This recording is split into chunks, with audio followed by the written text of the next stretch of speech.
एवं सम्मानित साथियों, अभी विस्तार से विभिन्न बिंदुओं की चर्चा हमारे पूर्व के राष्ट्रीय और प्रदेश के प्रवक्ता ने किया। राहुल गांधी विपक्ष के नेता हैं और तेलंगाना के जाति जनगणना को सही मानते हैं। मैं राहुल गांधी से पूछना चाहता हूं कि दिखाइए जातिगत जनगणना की रिपोर्ट। हमारा तो ये रिपोर्ट है, इसको हमने सार्वजनिक किया है, ये मेरी रिपोर्ट है। दिखाए राहुल गांधी कि तेलंगाना के जातिगत सर्वे का कवर पेज कौन सा है, वो रिपोर्ट कहाँ है, कहाँ रखे हुए उसको ठंडे बस्ते में, ये राहुल गांधी जी को स्पष्ट करना चाहिए।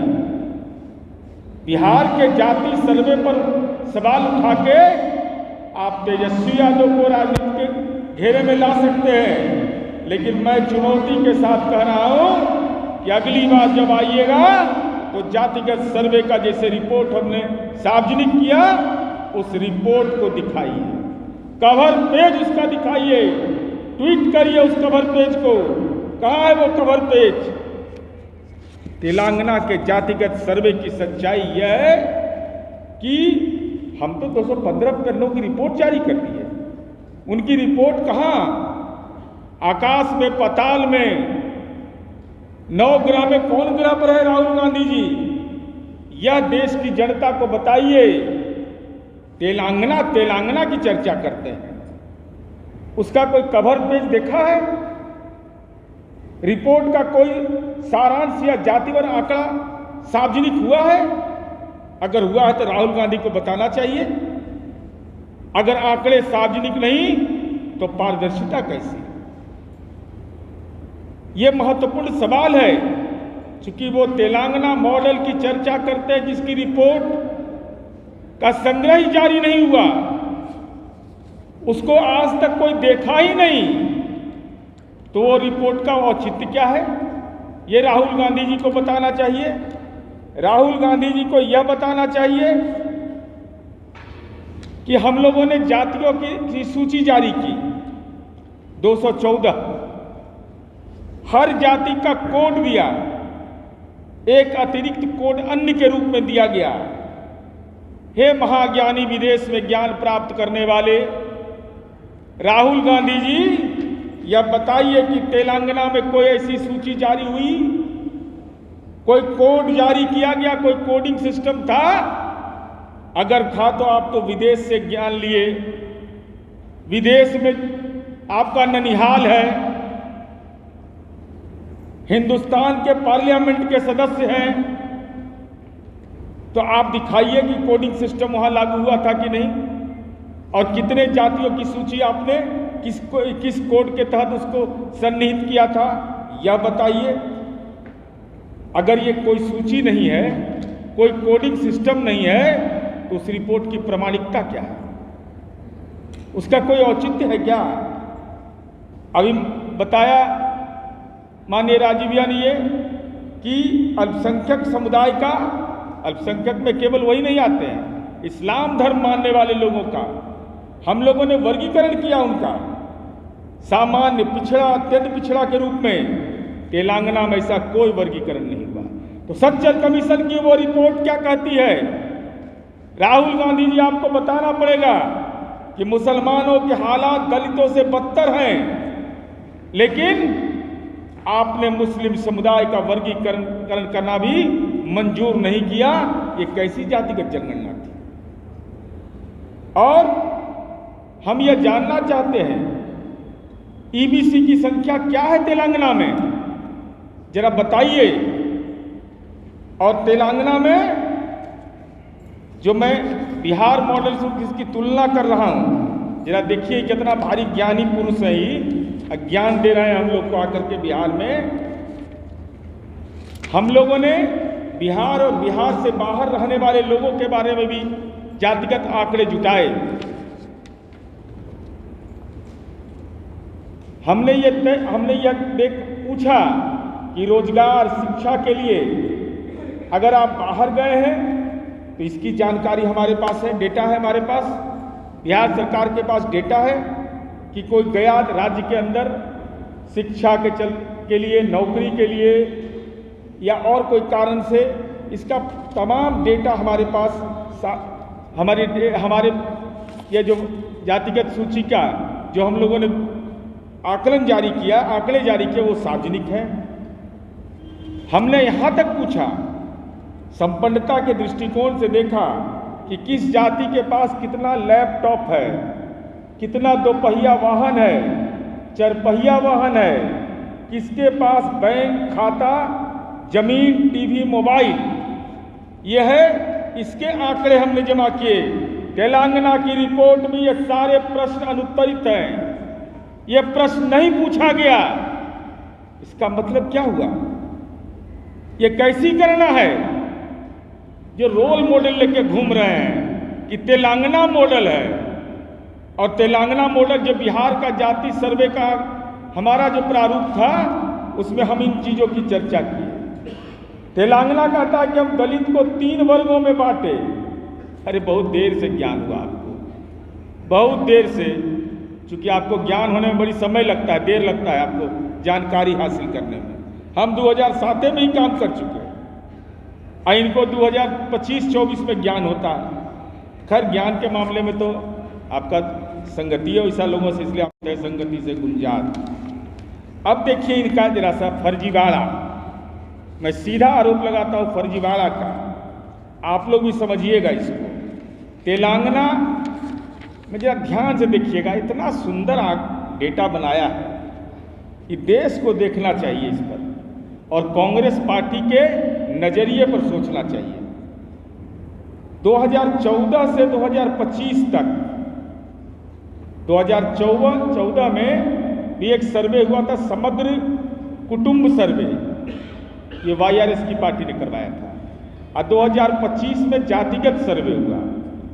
तो 2014 में घर की संख्या 103 लाख, और 2025 में मात्र 12 लाख बढ़ा। जय हो। माने 14 से 25 तक 11 साल में हाउस होल्ड की संख्या बढ़ता है मात्र 11 लाख। आज जरा देख लीजिए, 2011 की जनगणना कहता है घरों की संख्या हुई 81 लाख, और 2014 में 20 लाख बढ़ गया, और 2025 में मात्र 12 लाख बढ़ा, माने प्रति वर्ष 2 लाख। इसका मतलब क्या हुआ? जनसंख्यिकी कारण हुआ। कोई आंकड़ा उसका दीजिएगा ना, हाउस होल्ड कैसे घट जाएगा भाई, इतना कम कैसे हो जाएगा? कभी इतना, कभी बढ़ रहा है। प्रति घर जनसंख्या 4.22, 2014 में 3.57, उसके बाद 2025 में 3.22। जनसंख्या वृद्धि हो रहा है 0.818। क्या मतलब है इसका?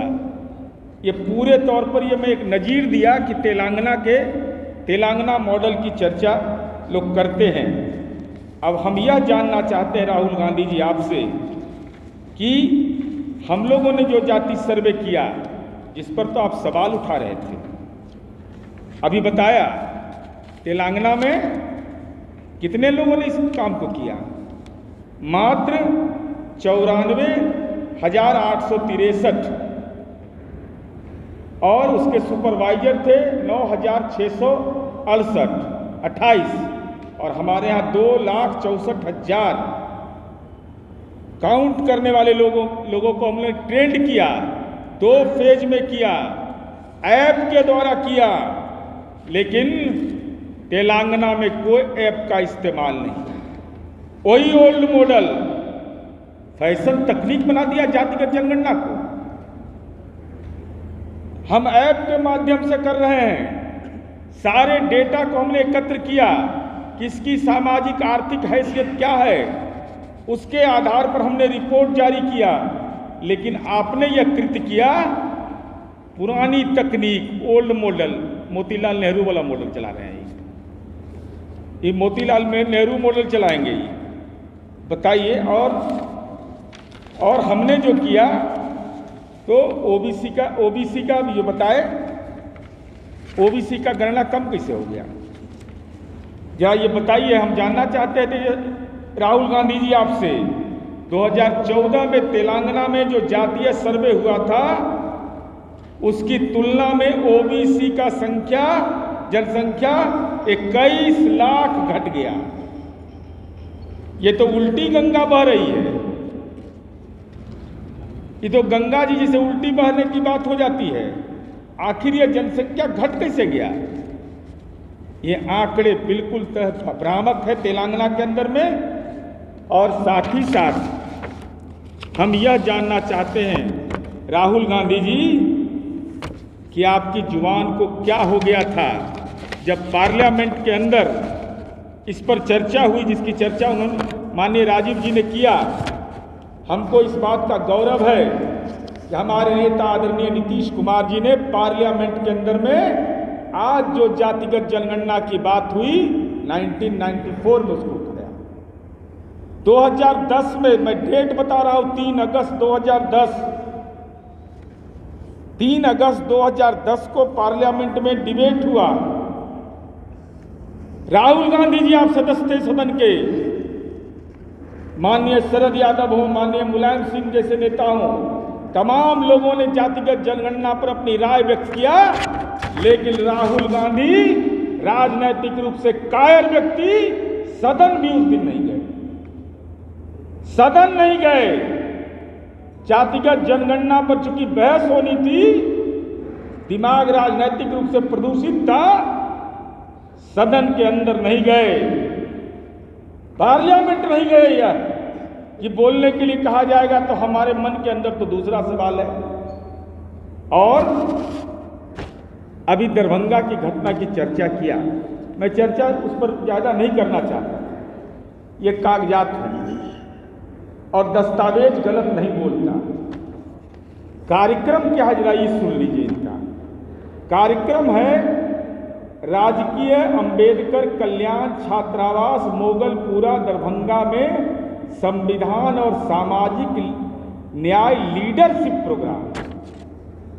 माननीय राहुल गांधी जी, माननीय नीतीश कुमार जी के नेतृत्व में एनडीए की सरकार ने दलितों को लीडरशिप क्या दिया है, जरा बताइएगा आप। कांग्रेस को भी राज करने का मौका मिला है, अब भी राज कर रहा है। जिला परिषद का अध्यक्ष होता है दलित समुदाय का व्यक्ति, उसका सेक्रेटरी होता है आईएएस। किसको लीडरशिप कहते हैं? दलित अध्यक्ष है दलित समुदाय का व्यक्ति और उसका सेक्रेटरी है भारतीय प्रशासनिक सेवा का पदाधिकारी। कांग्रेस शासित प्रदेश में क्या यह व्यवस्था कायम है? कितने दलितों को आपने पंचायती राज में हिस्सेदारी दिया? हम तो एक सामान्य उदाहरण बता रहे हैं आपको कि आप हमको ज्ञान दीजिएगा, उन दलित समुदाय के बच्चों को ज्ञान दीजिएगा जिनके पुरखों ने अपमान सहा और नीतीश कुमार जी ने उनको सम्मान दिया। आज दलित समुदाय का व्यक्ति अगर प्रमुख हो गया तो उसका सेक्रेटरी है बीडीओ। आई का तो देने आए हैं सम्मान देने के लिए लीडरशिप का। इससे बड़ा नजीर और क्या होगा? 15 अगस्त और 26 जनवरी को झंडा फहराया जाता है, लीडरशिप ही समझा रहे हैं। लीडरशिप बिहार में समझाने के लिए आए हैं दलित समुदाय के बच्चों को। जो दलित समुदाय का बुजुर्ग व्यक्ति झंडा फहराते हैं, माननीय मुख्यमंत्री जी, चीफ सेक्रेटरी, डीजीपी, ये सारे लोग वहां रहते हैं, राष्ट्रीय झंडा के साथ उस बुजुर्ग व्यक्ति को सैल्यूट करते हैं। ये दलित का सशक्तिकरण का मॉडल हमारा है।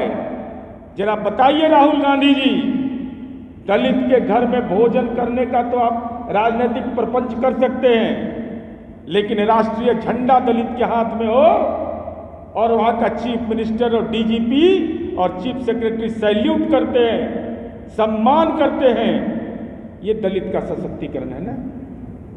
दलित का लीडरशिप किसको कहते हैं? लीडरशिप को रिकॉग्नाइज करना किसको कहते हैं? आप ज्ञान देने गए थे, तो बताइए ना कि कांग्रेस शासित प्रदेश में कहाँ कहाँ दे रहे हैं। और जब देश का प्रथम नागरिक का चयन हो रहा था, बिहार के महामहिम थे रामनाथ कोविंद, बिहार के राज्यपाल थे,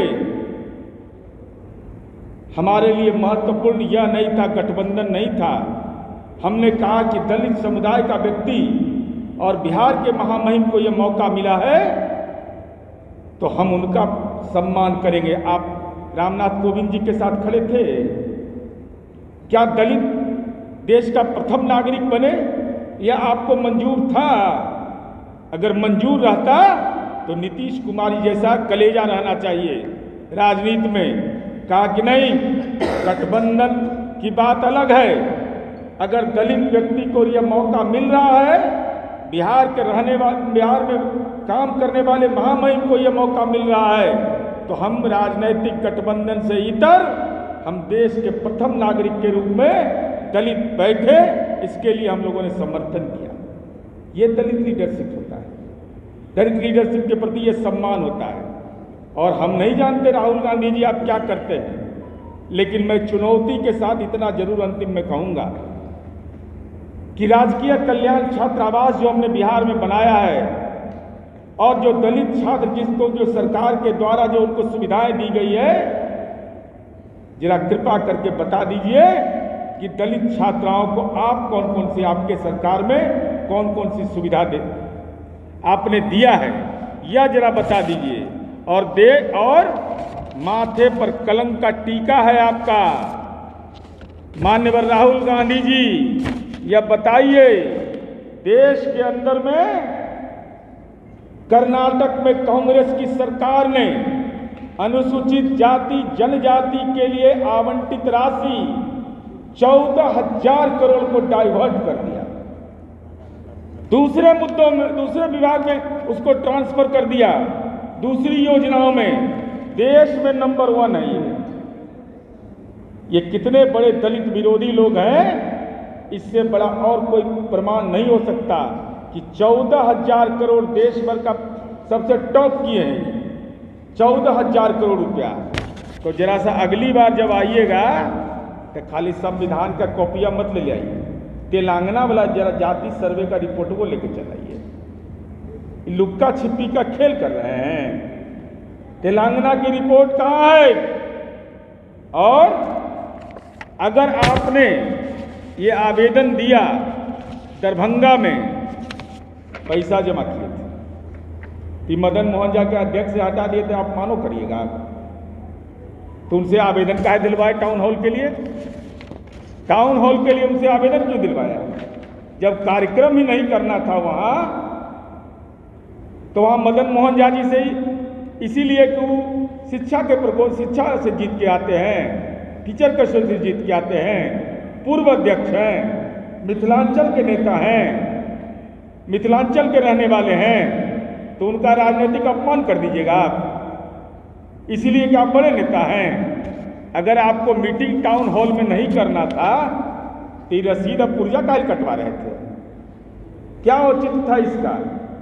इसलिए हम सलाह देंगे कि बेचैन मत होइए, बिहार में तड़पते रह जाइएगा। दलित के हर घर में एक ही आवाज है, 25 से 30 एनडीए और फिर से नीतीश।